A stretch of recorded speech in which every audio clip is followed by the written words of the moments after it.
Where would we be without breath? Not only do we take it for granted, but we don't use it to our advantage. So when I talk about body, mind, and soul, we already know that our bodies need oxygen to live. In fact, every organ in our body, every cell in our body needs oxygen in order to live, in order to thrive, and in order to heal.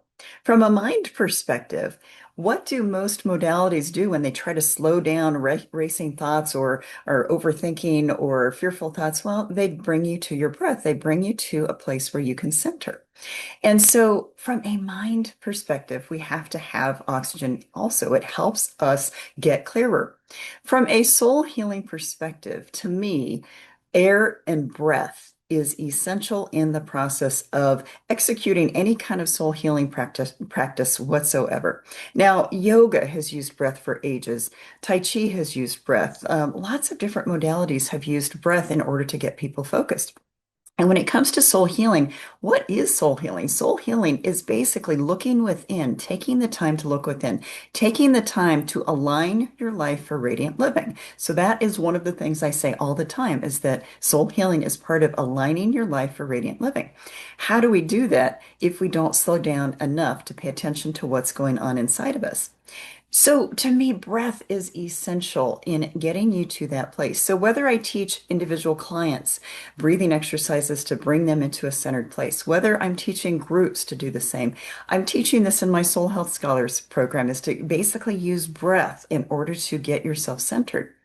And when I talk about soul health, it's all about that alignment process. We cannot get aligned if we are running amok, if our minds are running amok, if our bodies are activated in a way that it feels like it's running amok. We have to get that centered place. And we have to get soul centered in order to do any type of deeper type of healing. I want to bring up the idea of sighs. So, how many times do you catch yourself sighing, either during the day or during times when you're really stressed or tired? What is the practical use of that sigh? Well, it is your body's way of trying to get you to pay attention. But in my mind, it's also your soul's way of trying to slow you down enough to realize, wow, if I'm sighing, that means that there's something that is misaligned or something is feeling off center, off kilter, whatever that means. And so one of the things I do is I teach audible sighs, and I have done this in large groups. I've done this in small groups. I remember one of the largest groups I did this in. It was like an auditorium style speaking engagement, and literally 300 or 400 people in that group. I was teaching them to do audible sighs, so the sound in there was amazing. But think about a sigh and think about taking that breath in more consciously, more intentionally, and letting it out with a more audible sigh than what you generally do when you're sighing. So when a person sighs, they're like, they just kind of breathe in, breathe out without even knowing they're doing it a lot of times. And yet, if you take in a slow, deep breath and let it out with an audible sigh, you are tuning yourself to that deep place within you that needs the attention, and actually also the place within you where you can access the deepest wisdom. So try it for just a minute. Take in that deep breath, let it out with an audible sigh, and really push it out. Because when you push it all the way out and then you pay attention to that deepest part within you from where that sigh has come, that is that gut reaction. That's that area that basically your soul is kind of trying to get your attention from. Now, think about this. Now, there is no physical place in the body where the soul resides. And yet, when you do those sighs, when you do those audible sighs, when you push that air out and you tune in, you intentionally pay attention to where that deepest part is within you, from where those sighs come, you can tune yourself in. You start to focus, you start to ground yourself. Everything starts to come into a balance so that you can access your own inner wisdom. I do this, like I said, in my Soul Health Scholars training. I did this in the last day. And I've done this in large, like I said, auditoriums worth of people. And it's one of those things where if you just try it right now as you're listening to this, nobody's going to hear you. Um, but try it and try it 5 or 6 times and just pay attention to what happens because it does bring you into a space of being soul centered. And then you can access that wisdom. So a few months ago, I talked about in a video, I talked about going within to find the wise person within, whether it was the wise woman within or the wise man within. It doesn't really matter if it was a man or a woman. It's that wise place within. Because when you can get to that space, you can access answers to, excuse me, the questions that you need answers, excuse me, need answered in life because of the fact this is real-time video, folks.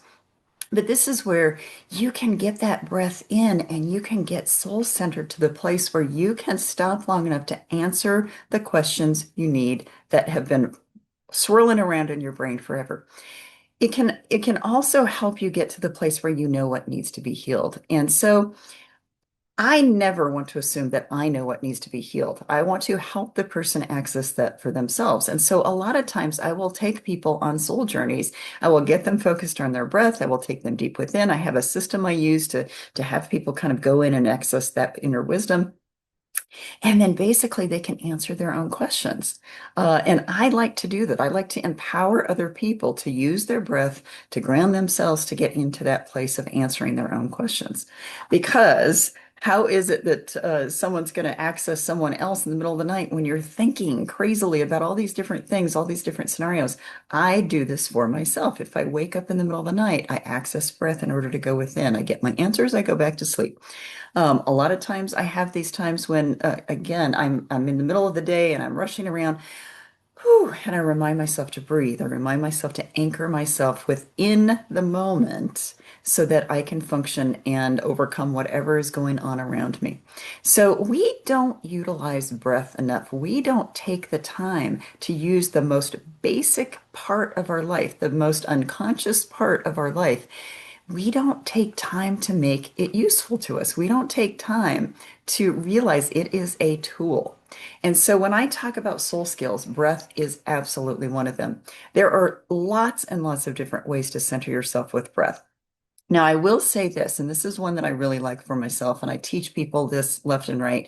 I actually encourage people to take a slow, deep breath in as they count from 1 to 5, hold it for about 5 seconds, and then slowly release that breath as they count backwards from 5 to 1, and then breathe naturally, and then have that cycle start all over again. And I encourage people to do that about 5 times because it takes about 5 times for us to get into a new cadence of our breath and also for those physiological responses to start happening. And so I like the fives for a number of reasons. Now, fives are very important for manifesting. And if you talk about the power of numbers in the spiritual world, there is also another form of counting that you count in for 4, you hold it for 4, you release for 8. But that one can work for different people as well. I actually really like the fives. That's where I go, and I teach a number of them, but that's the one I usually land on. Try it for yourself when you're super stressed, when you're not sleeping, when you're having a hard time making a decision. Take yourself through that series of breaths. And again, when you count from 1 to 5 and then you hold it for 5, you release, what you're doing physiologically is you are kind of tricking your autonomic nervous system into relaxing because basically, if you are stressed and you're in that fight or flight perspective, your body needs to kind of deactivate in order for you to get clear, in order for you to make whatever decision or kind of move forward calmly in whatever way that might need to happen. And so again, those fives, 5, 5 will help you kind of switch your autonomic nervous system into a calmer state. Now, if you need to do it more than 5 times, do it more than 5 times. But watch what happens in your body. Watch what happens in your mind.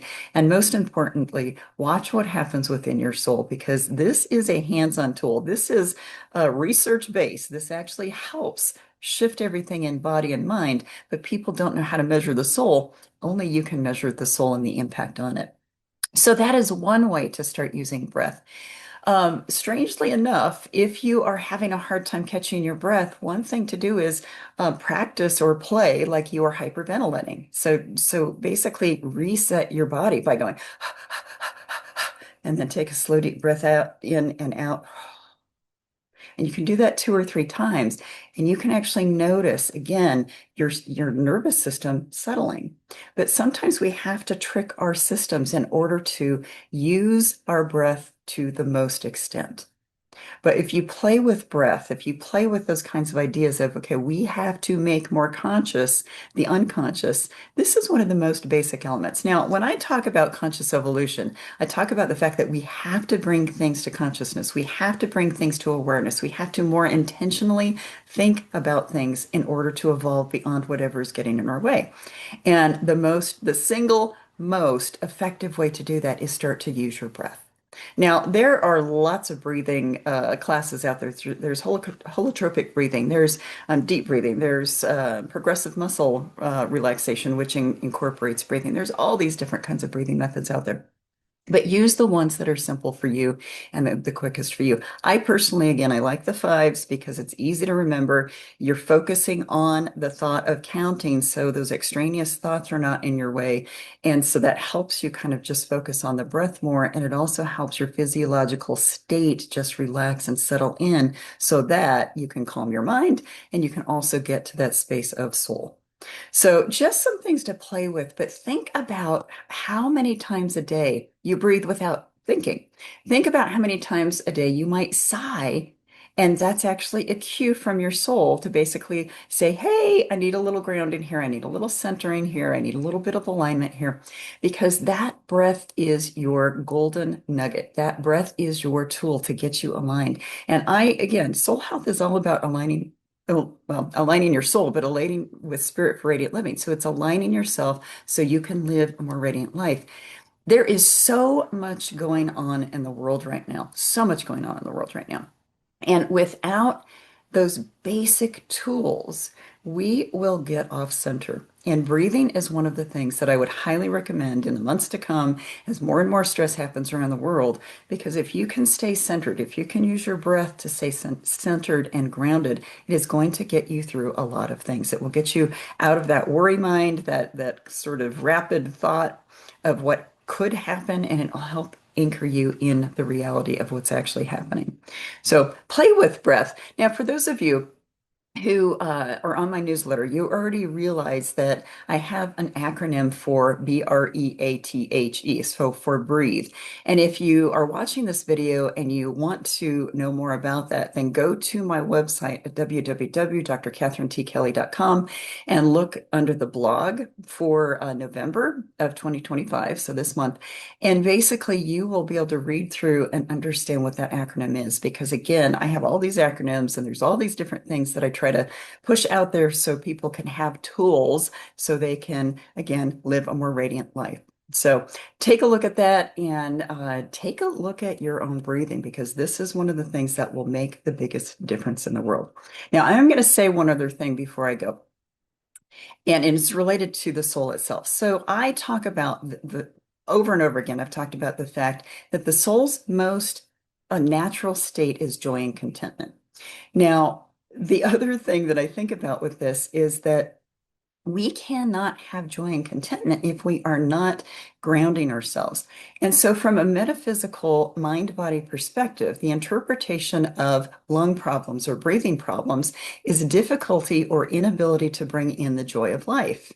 So when you bring that full circle, that a lot of times, if you can start recognizing that, wow, I am not allowing the joy of life in, I am uh, creating ways that are blocking my joy and my contentment. And so breath is such an important part of getting us through to that process of soul healing, but we are not realizing from what's called a metaphysical perspective. In other words, beyond physical, there's something happening beyond physical. It's not just a woo term, it's actually a term about what's happening beyond physical. You have to look at the mind body connection between breathing problems or respiratory problems, because a lot of them are about not being able to breathe in the joy of life. So think about that. Think about how that might relate for you. And it might be subtle, but if you have a breathing issue of some sort, it could be that. And that is why, again, that I really encourage the idea of breath to bring people back to that joy and content. Because there is joy in every moment, even though there's difficulty or pain in every moment. And so if we can breathe into that moment, we can find the joy in the moment as well. So we can start turning all of that around. So whether it's considering this from a metaphysical perspective, a body perspective, a mind perspective, a soul perspective, let's just start paying attention to breath. Have a great day.